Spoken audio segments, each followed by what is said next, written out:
3:42, como habíamos anunciado. Campos de Moya, Circe Almanzar, presidente, vicepresidenta de la Asociación de Industria de la República Dominicana, respectivamente. Buenas tardes, Circe, la dama primero. Buenas tardes. Campos de Moya.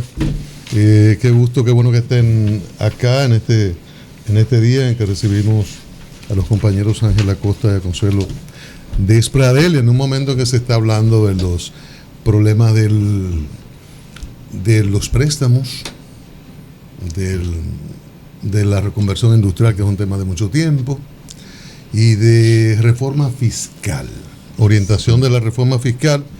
Me gustaría que comencemos por ahí. Buenas tardes, antes que nada, y gracias por la invitación.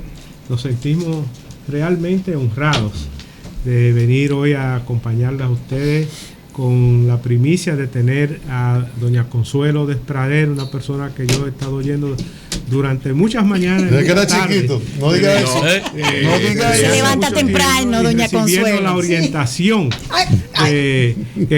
con la que Consuelo me levanta. Y en la tarde me conduce desde mi hogar de trabajo hasta mi casa, así que continuaré con esta práctica. Gracias. Y también Ángel Acosta Moreta, que siempre lo hemos escuchado, muy acucioso siempre. Así es, Circe. Y rescatado desde Santiago. No son esos los únicos temas que están hoy en día en el tapete, y voy a tratar de comenzar por uno que no fue de los que ustedes tocaron, que es que en los próximos días la Asociación de Industria de la República Dominicana, encabezada por Circe y por mí, vamos a llevar una delegación de empresarios dominicanos, principalmente industriales, a La Habana, donde tenemos una estrecha agenda, completa agenda de trabajo, con miras a buscar mercados para nuestros productos, con mira de buscar una asociación con un país que tiene una cantidad de ciudadanos que han sido siempre amigos de los dominicanos, y que nosotros a sus deportistas y a sus representantes lo aplaudimos con mucho fervor, y que hoy pensamos que cuando nosotros lleguemos a La Habana vamos a ser recibidos con el mismo calor con que nosotros hemos recibido durante todos estos 60 años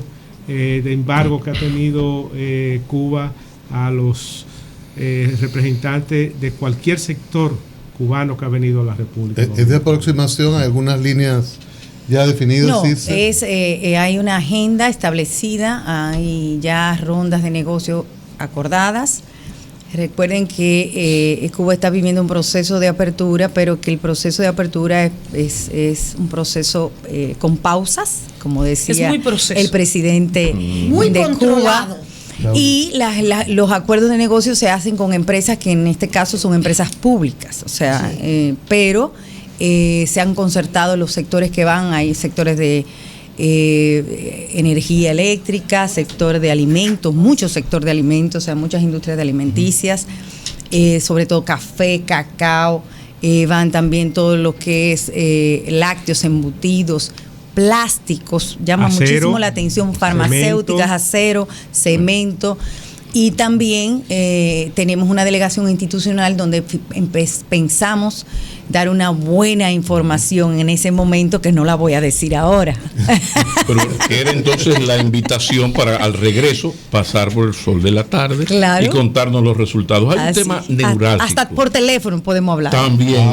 Desde allá. Hay un tema neurálgico que interesa a todo el mundo, porque después de la muerte lo único seguro que se tiene, que es el asunto de lo impositivo, lo fiscal, ¿no? Hay una estrategia nacional de desarrollo que habla de eso.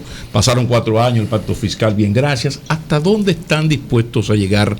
¿Qué tanto podrían sacrificar? ¿Qué tipo de modificación en lo fiscal, en lo tributario prefieren los industriales? ¿El impuesto progresivo, regresivo? ¿Cuáles preferirían una gran revolución fiscal?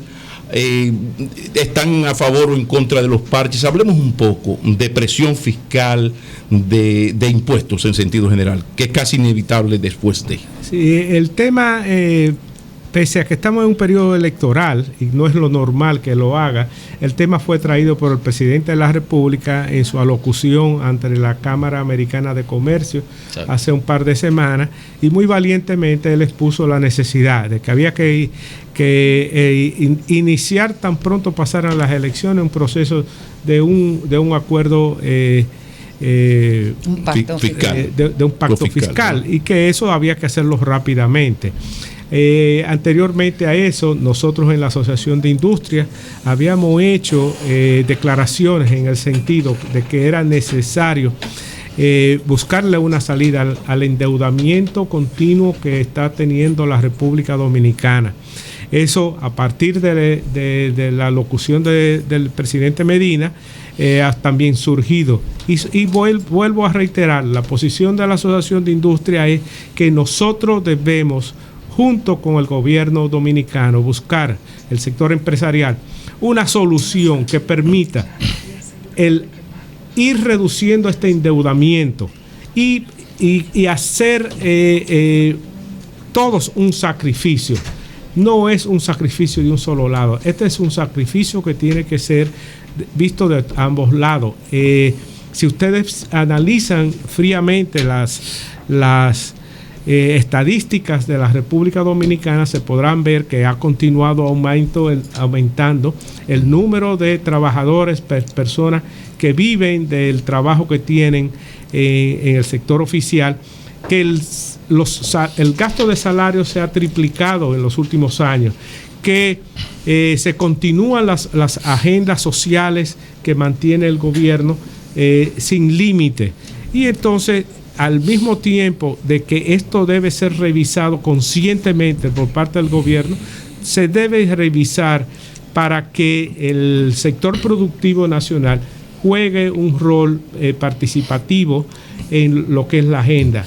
Debo decir que cuando se habla de el costo social que tienen nuestras empresas, esto no es tomado en cuenta cuando se ve lo que es la prisión tributaria en la República Dominicana. ¿Qué quiere decir costo social? Uh-huh. La carga tributaria no se mide igual que como lo miden los otros países con los cuales nos estamos comparando. Nosotros no contemplamos las mediciones en la seguridad social, ni otras cargas obligatorias como el Infotep y otros casos. Entonces, parte de lo que nosotros hemos planteado, de que si vamos a medirnos con otros países, debemos medirnos con los mismos parámetros. La idea sería revisar todo eso. Y eso incluiría la revisión también de las exenciones fiscales, las útiles, las que han funcionado, las que no han funcionado. O sea, ¿ustedes estarían de acuerdo sentarse a revisar todas estas cosas? Bueno, nosotros realmente entendemos que nosotros planteamos... Sí, perdón, pero ustedes se pararon de la mesa de diálogo con los trabajadores. No, de hecho no fuimos nosotros que nos paramos. Bueno, ellos se pararon porque ustedes no querían. Porque lo que pasa es que había una negociación salarial en el medio, entonces frenó un poco el proceso. Y salarial y de derechos. Y de los derechos. Claro, todos son derechos. Y adquiridos de hace mucho, desde cuando Trujillo. Pero nosotros nunca hemos hablado de afectar derechos adquiridos. Los derechos adquiridos de ninguno de los trabajadores. Lo hemos aclarado. Eso es algo que, don Campo. Sí, la cesantía nunca se ha cuestionado de que aquel que haya ganado su cesantía es para el porvenir, para esa persona, incluyéndome a mí, incluyendo a Cirsa, nosotros aspiramos a recibir nuestra cesantía en su momento dado, al igual que cada uno de ustedes. Claro. O sea, vamos a ser claros en esto. Lo que nosotros estamos planteando es que en lo adelante esa cesantía desaparezca para los nuevos trabajadores que van a recibir ya pensión. Don Campo, negarle a futuras generaciones. No. Es que esta futura generación tiene la oportunidad de recibir una pensión que no lo podía recibir antes. No, ustedes están proponiendo un seguro. No. Nosotros lo que estamos planteando es lo siguiente. Nosotros estamos planteando que, en vista de que hay un compromiso asumido en la propia Ley de Seguridad Social de revisar las prestaciones laborales, revisar la cesantía, y nunca se ha cumplido, en el marco de un diálogo, revisar qué vamos a hacer. Nosotros planteamos que un seguro en un país donde hay una alta informalidad que es parte también de la discusión de un pacto fiscal, un seguro no necesariamente es sostenible. Y que los estudios que se han hecho antes han demostrado que no hay mucha seguridad en la sostenibilidad de un seguro para la cesantía, un seguro que llamamos el seguro laboral, seguro de exactamente, de desempleo.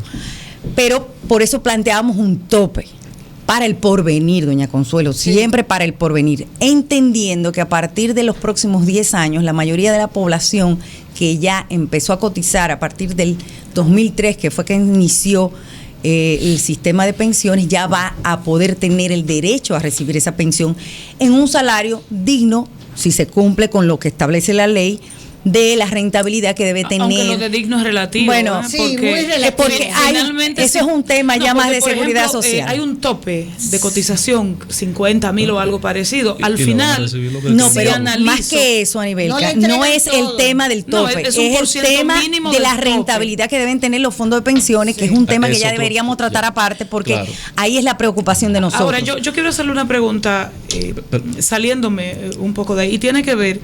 Si analizamos el discurso del candidato Medina, el discurso del candidato Abinader, de Guillermo Moreno, bueno, de todos, el tema del empleo une.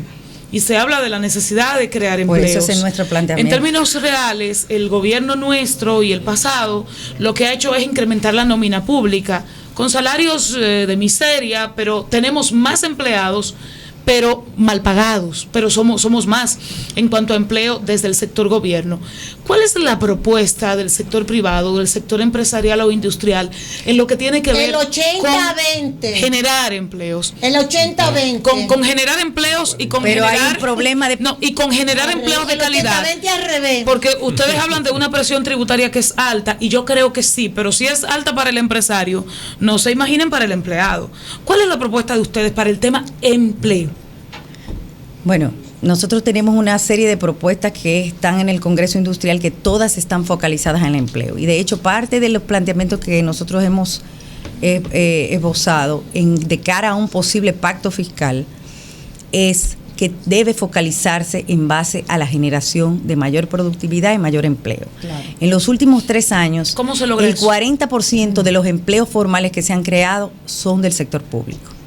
Y eso es preocupante. Sí, eso el 40% de todo el empleo formal en los últimos 3 años es al sector público. Ustedes se imaginan el problema que hay de generación de empleos formales, y esto se debe a básicamente que los sectores que están creciendo en la economía no están generando empleos formales y están generando una mayor informalidad. Sí, por eso la presión tributaria baja. Sí, pero por eso le preguntaba, ya para concluir la respuesta. Sí, pero es bueno que estemos conscientes que incluya esto y escúcheme. Eso tiene que ver, Circe, don Campo, con el proceso de desindustrialización del país que usted lo planteó. Así es. Okay. Señores, en los últimos años en la República Dominicana han surgido una serie de negocios muy lucrativos que van en detrimento de la industria formal. Nosotros tenemos en República Dominicana que aproximadamente un 20% de los cigarrillos que se venden en la República Dominicana son contrabando que entran a través de la frontera de Haití, pero también entran por los diferentes puertos de la República Dominicana. Y falsificación. Constantemente vemos que detienen furgones y nunca se sabe quiénes son los que están detrás de esos furgones que tienen valores exagerados. Y que son detenidos, y ahí acabó la noticia. Lo mismo está sucediendo. Si ustedes visitan las ciudades del país, van a encontrar que cualquier esquina hay un individuo que ha puesto un alambique, está fabricando ron, y ese ron lo están vendiendo ilícitamente, sin el pago de impuestos, en las bodegas, en los bares, en los restaurantes. Cuando el individuo pide un ron con Coca-Cola, ese es el ron que le meten, que no paga ningún tipo de impuestos. Ese es un ron que ha cogido un 20% del mercado del ron. Entonces, ¿cómo queremos nosotros que nuestras empresas aumenten los pagos de los salarios, puedan pagar los impuestos, si han perdido un 20% de ese mercado? Pero una cosa que aquí tenemos que tener claro, eso también está pasando con el combustible. El combustible que se compra, hay gasolineras con marca que tienen más de 1, 2, 3 años que no reciben un solo galón de combustible vendido por el fabricante, por la marca, por el distribuidor de esa marca, porque ese individuo está empoderado, tiene cierto poder dentro de la sociedad y está comprando combustible ilícito que llega por la apertura que se ha dado a este país de la entrada de combustible. Sí, señor. Ayer... y por las exoneraciones también, presidente. Volaba yo en helicóptero y veía donde están poniendo tanquerías para poner nuevas terminales de combustible y están surgiendo por todos lados porque son... Pero esos son empresarios. Sí, pero el tema es... Vamos a ser claros. No todo el que tiene dinero y monta un negocio es un empresario. Por eso dije, bueno, entre comillas. Pero a nivel cuando viene a ver son miembros de los gremios, impresiones. A nivel que tú señalas entre pero comillas. déjame decir esto. La conclusión de esos ejemplos que da Campos de Moya se deben a que esos son sectores con alta carga tributaria, que si no tenemos una vigilancia y un mayor control y fiscalización del pago de impuestos, lo que hace es que fomentan la evasión, y es lo que hemos visto. Por eso nuestro planteamiento a la hora de un pacto fiscal es que nosotros no podemos, es más, nosotros tenemos las tasas más altas en Latinoamérica de promedio en todo, indirectos y directos, o sea, progresivos y regresivos.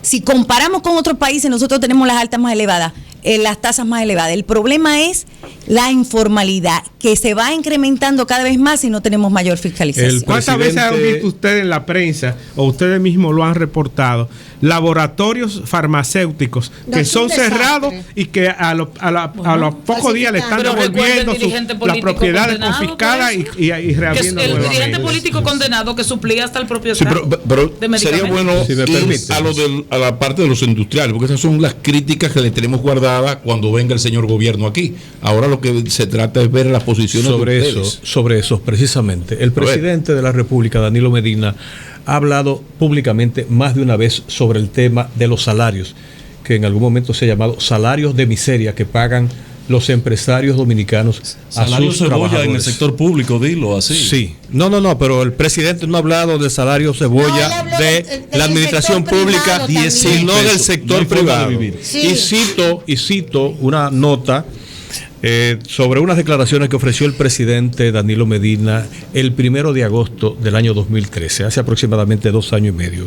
Dice esta nota que el presidente de la República, licenciado Danilo Medina, dijo que los empresarios pagan salarios de miseria a sus trabajadores y que eso le impide adquirir una vivienda. Medina observó que el 56% de la población económicamente activa gana un salario por debajo de los 10,000 pesos mensuales, lo que le imposibilita adquirir una de las viviendas que se construyen a través de los proyectos habitacionales. ¿Se sienten ustedes? Aclaramos que el sector industrial paga en promedio 20,000 pesos mensuales por salario. Sector manufacturero. Es una forma de respuesta a mi pregunta. Lo aclaro, por favor, porque no nos sentimos aludidos. Realmente no. Hay dos cosas. Una es el salario mínimo, que está establecido por ley en diferentes categorías, y otra cosa es el salario real que recibe el empleado y el trabajador de una de nuestras operaciones y de una de nuestras fábricas. La política varía de fábrica en fábrica, de empresa en empresa, y cada quien tiene la obligación de pagar salario por encima de lo que es el salario mínimo establecido para la categoría en que esté. En las empresas en que yo tengo relaciones, y son bastantes, nosotros estamos prácticamente en todas muy por encima de lo que es el salario mínimo. No, las estadísticas lo demuestran. Me refiero a los pequeños empleados, y tenemos políticas de aumentos salariales y de beneficios marginales muy por encima de lo que son. ¿Qué ocurre en República Dominicana?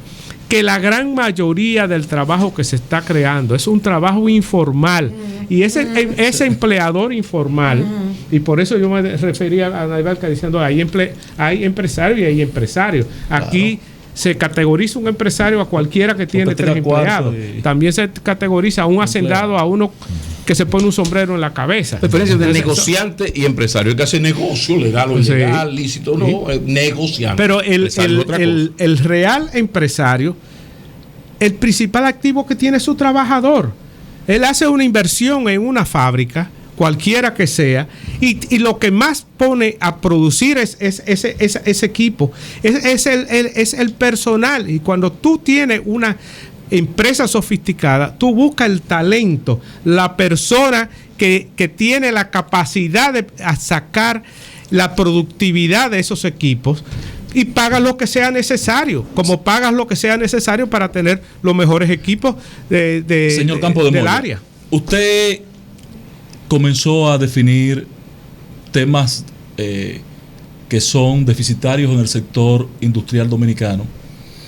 Cuando Consuelo le preguntó, usted ha anunciado al país que estamos a la vista de una desindustrialización. Sí, que se está cayendo la industria en la República Dominicana. Pero sin embargo, los impuestos del año pasado, cuando usted ve, el sector reportó crecimiento significativo, cuando usted ve lo que aportaron en la canasta del Producto Interno Bruto. Los ítems de la crisis, entonces, ¿cuáles son? Para no definir, porque si hay una desindustrialización, hay una crisis en proceso. Sí, pero esas empresas no necesariamente son el mismo número de empresas que hace 20 años. O sea, el proceso de industrialización no quiere decir que lo que contribuye una empresa lo contribuyan 10. Lo que nosotros hemos dicho es, lamentablemente, solo las grandes, si no establecemos los elementos para fortalecer la competitividad de las empresas, solo las grandes industrias van a sobrevivir. Ustedes están preocupados en ese tema corporativo. Es un problema. Los grandes grupos corporativos le está yendo bien. Porque son grandes y se pueden mantener. Es que con las aperturas económicas que han surgido en el país, a partir de que la República Dominicana hizo una reforma arancelaria, que se redujeron los impuestos a la importación, que se abrió las importaciones de todos. Señores, recuérdense que aquí hasta 1980 aproximadamente la importación de vehículos se hacía bajo cuota. Cada importador tenía una cantidad de vehículos que podía traer.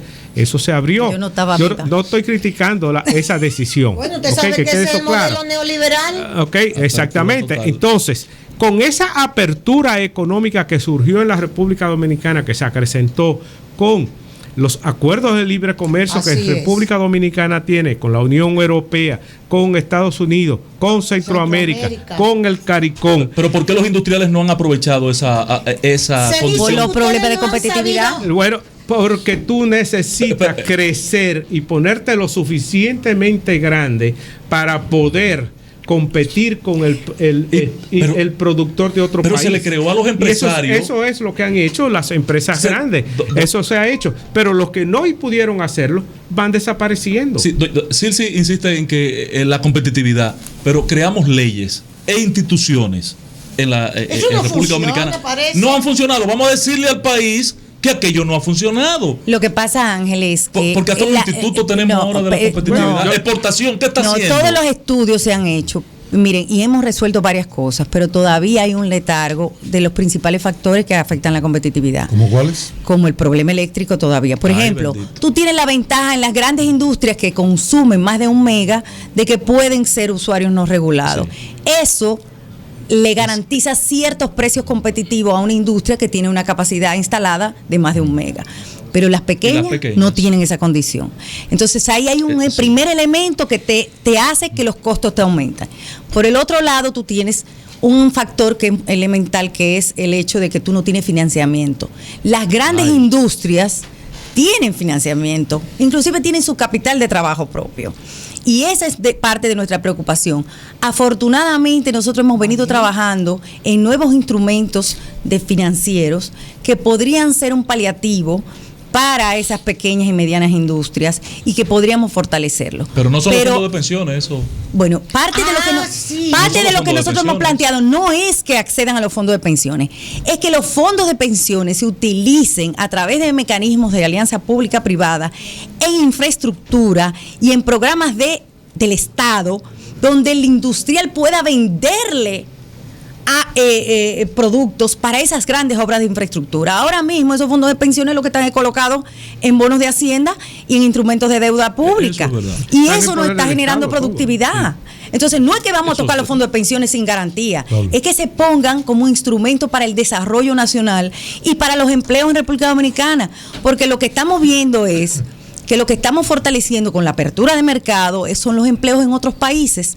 Aquí entra la mayoría, el 95% de los productos que están en el arancel dominicano entran cero arancel de Estados Unidos ahora mismo. Y no podemos comparar la competitividad de un país como Estados Unidos, lo que falta, pero además de eso, no es solo la competitividad, es que subsidia su producto. Sí, pero revisa la balanza comercial salvo Haití, sí. Pero sería bueno, nos hemos metido en todos estos acuerdos. ¿Cuál es la relación?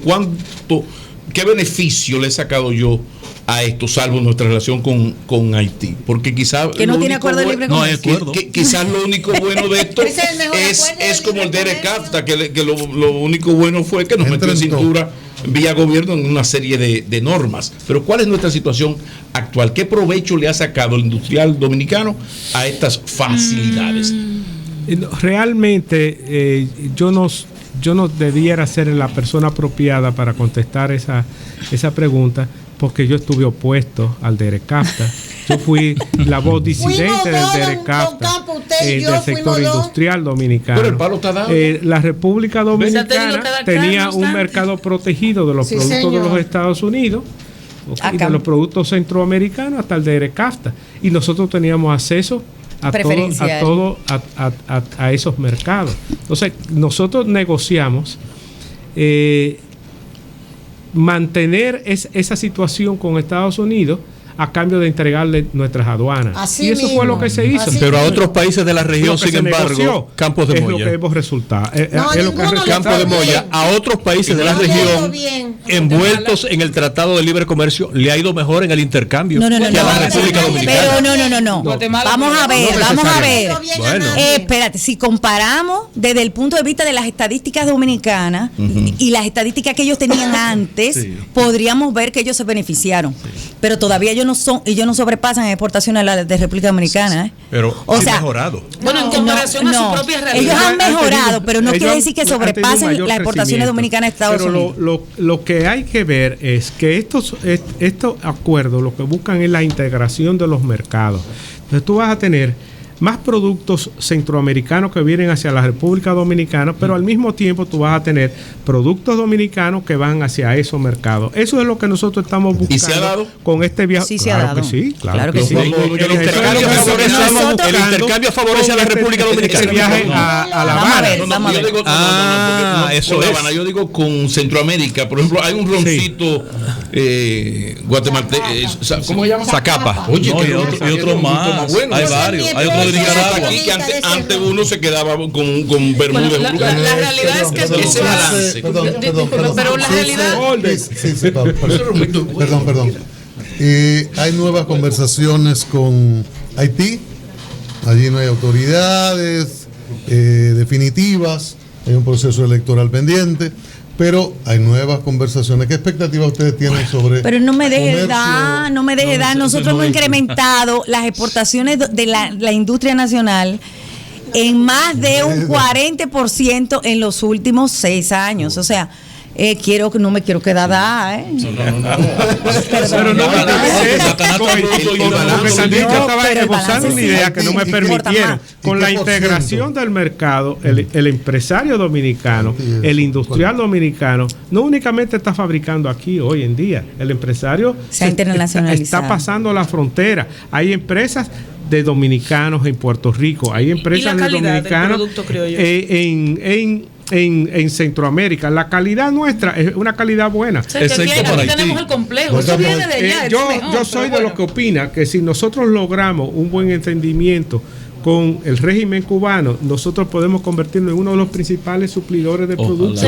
Yo recientemente tenía aquí de visita a un amigo, un diplomático del exterior que está en La Habana, que está viviendo lo que está pasando allá, y me dice, tiene un problema grande allá en La Habana. No tienen recursos económicos para comprar las necesidades que están demandando la gran afluencia de turistas que están llegando allá. Entonces, yo creo que nosotros, República Dominicana, podemos llevarnos una parte importante de ese mercado. Y por lo menos hasta que los cubanos se empaten, porque los cubanos se van a empatar. Mira, yo pienso que ese va a ser un proceso lento, porque Estados Unidos está buscando un cambio de gobierno en Cuba. Y otra cosa es, más importante aún, el régimen cubano no contempla modificar su estructura, ni modificar lo que está haciendo. Entonces, si tú quieres hacer negocio con Cuba, tú tienes que aceptar la realidad de un país que hace 60 años impuso una política comercial para sus ciudadanos. Y el Partido Comunista sigue lo político. En Haití entendemos que las elecciones ya fueron aplazadas. Hay un nuevo presidente, un nuevo primer ministro que son más razonables de lo que había en el anterior. Son cantantes. Considero, desde mi óptica, que debemos aprovechar esta coyuntura para tratar de resolver los problemas de intercambio comercial que existe a nivel de la frontera. Entre nuestros asociados hay empresas que hacen negocios lícitamente en Haití, pagando los impuestos que tú compras en oficinas establecidas en Haití, pagas el impuesto aduanal, inmediatamente eso se paga allá y el producto se embarca desde la República Dominicana. Lo que no podemos pretender es que de Haití siga viniendo hacia la República Dominicana un número indiscriminado de personas a residir en el país, por un lado, y que de aquí para allá continuemos mandando productos que lleguen ilícitamente al mercado de allá. Entonces, hay que buscar una solución a esta situación. Nosotros tenemos propuestas para mejorar la institucionalidad en los controles aduaneros. Y yo explicaba una vez, creo que en este mismo escenario, que hay dos tipos de forma de venderle a Haití.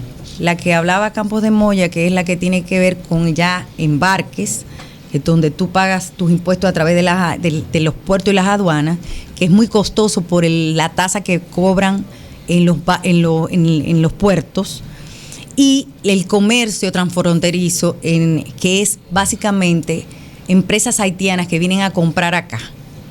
Entonces vienen a comprar acá, tú le vendes en tu fábrica y cuando lo llevan para allá, el industrial dominicano no necesariamente sabe lo que paga, si se paga o cuánto se pagó de impuestos. Entonces ese es el que nosotros estamos comprometidos en fortalecer y en apoyar para evitar que haya esta situación de falta de ingresos para el pueblo haitiano, que es muy importante que tenga. Sí, bueno, claro. Finalmente, ¿podemos coger un poquitico más de dinero prestado en el exterior? Bueno, la forma en que el sistema financiero está establecido en este momento, hay que ser realista. Esto es una tómbola que va girando, hay que desmontarlo gradualmente, pero tenemos que hacer un esfuerzo todos, el sector privado, el sector público, reducir el gasto del sector público. Eficientizarlo, más que nada. Sí, y de hecho, sincerizar lo que son los números. Porque hay estadísticas que la da Hacienda y hay estadísticas que te da el Banco Central. Hay que llegar a un nivel Pero nacional. Sí es importante, señores. Creo que hay una gran oportunidad para el país. Yo creo que tenemos en el horizonte una estabilidad económica. República Dominicana, todos los organismos internacionales consideran que es la economía más sana que existe en toda la región.